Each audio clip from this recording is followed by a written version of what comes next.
The reading is taken from Isaiah chapter 43, verses 1 to 3. But now this is what the Lord says. He who created you, Jacob, he who formed you, Israel.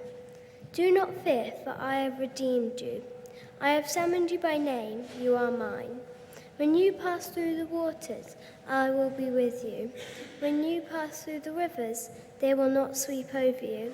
When you walk through the fire, you will not be burned. The flames will not set you ablaze. For I am the Lord, your God, the Holy One of Israel, your Saviour. Thank you, Iona. This is the word of the Lord. Okay. So 3 times a year, all of the Jewish people used to go to Jerusalem to celebrate one of the 3 main festivals. And every festival was about stopping and remembering and giving thanks. And I wonder when you last stopped and paused and looked back and remembered and gave thanks. So when they went to celebrate Passover in Jerusalem, they were remembering God delivering them from slavery in Egypt. And at another harvest, which we celebrate, when we celebrate Pentecost, they remembered the giving of the law on Mount Sinai. And then at Tabernacles, the next harvest, they would come back to Jerusalem and they would remember how God fed them with manna in the wilderness and how Moses hit a rock with his staff and water came out to quench their thirst.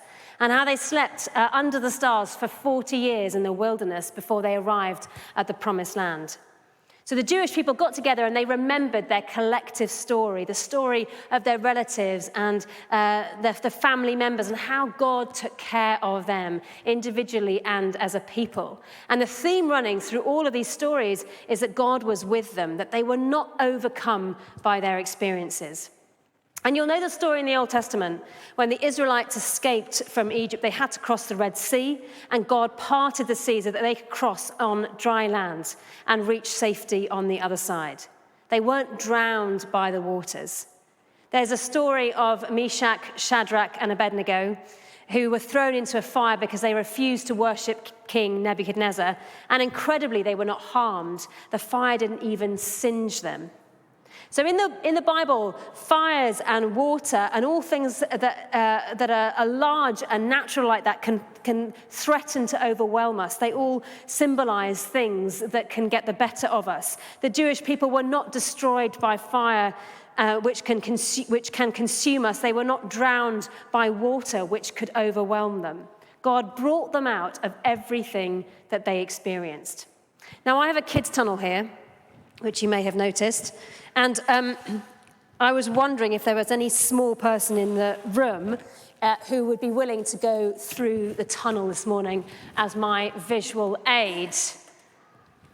I've got Tippy lined up to do it in case. I'm probably a bit too big to do it. But we could always have more than one person. Are there any young people in here who would like to go through this tunnel this morning? If you would, if there are, come up. That's great.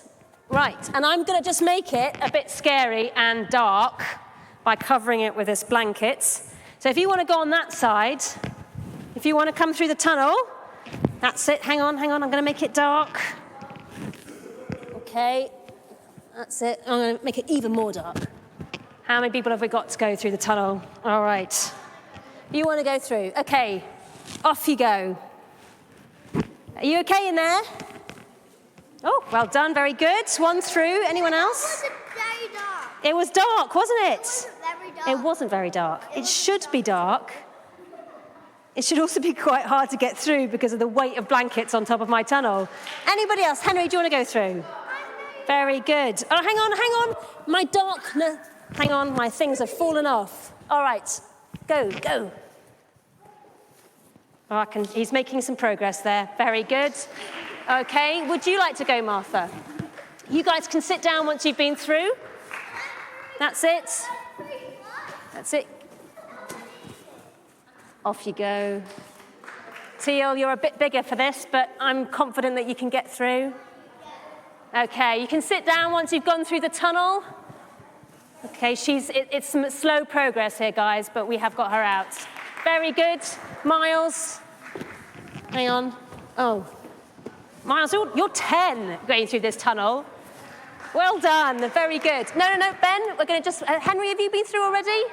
Okay, you can go and sit back down if you've already been through the tunnel. Thank you so much. I know, very good. Go and sit back down. Brilliant. Okay. Now, this tunnel this morning represents the waters. Oh, hang on a second. Do we have one more person wanting to go through? Yes, come on. Yes, let's do it. Hang on, let me just make it a bit. I'll take this one off. There we go. No? Okay. Okay, I have made it a bit scary. He can come back, though, and do it later, maybe. Okay. So the tunnel represents the waters or the fires that threaten to overwhelm us. And they might be for us exams or relationship problems or illness, grief, anything that threatens and scares us. And actually this tunnel reminds me a bit of an MRI scanner. I don't know whether any of you have ever been in an MRI scanner. I have. It's a bit scary because the reason you're in there is something's wrong with you and you haven't yet found out what it is. So sometimes these things can be a bit scary. And so I'm likening our tunnel this morning to passing through the waters that are mentioned in our passage in Isaiah. So I want to say 4 things about what happens when we pass through the waters, when we go through difficult times. First of all, the passage says, when you pass through twice and when you walk through once, the tunnel is like a boundary line between the past and the future. And what we see when we go into the tunnel is often different from what we see when we've come through the tunnel. What experiences have you passed through? What experiences have you got through recently, but perhaps long-term in your life? What are the things that you have come through? Grief, redundancy, divorce, maybe unemployment, relationships, depression, maybe things at church as well. What things have you passed through? Jesus passed through death, and so will we as well at one point. We can't avoid these things in life. We can't avoid going through difficult things. Jesus says when we pass through the waters, not if we pass through the waters. But there's a promise that the things that we go through will not conquer us and not overwhelm us. The tunnel is not where the story ends. It's something that we pass through. So that's the first thing. The second thing is, kids, when you were in the tunnel, could you see me? No. Thank you. Miles is shaking his head. You couldn't see me, could you? So often, in hard times, we can't see God. And in the same way that we can't see the sun when we're in a tunnel and it's dark, sometimes we don't see or feel God in difficult times. But that doesn't mean that he's not here. I was still here when they went through the tunnel. Us not seeing God does not mean that God does not see us. Our circumstances may make it hard for us to see or feel God, but God promises to be there with us, whether or not we can see him. And so thirdly, was it quite dark in the tunnel? Yes. Thank you. You didn't go in the tunnel, but you're assuming it was dark. Miles, was it dark in the tunnel? Yes, thank you. Thank you, Jade's answering for him. Yes, it was very dark.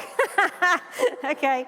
The thing is, the dark can be quite scary, can't it? The thing about tunnels is, I don't know if you've driven through Europe and you've gone through one of those long tunnels, you don't know how long they are, and you have no idea when it's going to end. Sometimes we can't see the end of the tunnel, and in the same way, hard times are not fun. There's no sugarcoating in this at all. They're not fun when you're in them. And sometimes we can look back on and reflect on the things that we've gone through when we've gone through the waters, and we can be thankful that we've learned something from it. But other times we've gone through the waters and we're just really thankful that it's finished and over and we're no longer in that place. In this passage, God says to his people, do not fear, because he knows that in hard times we're scared.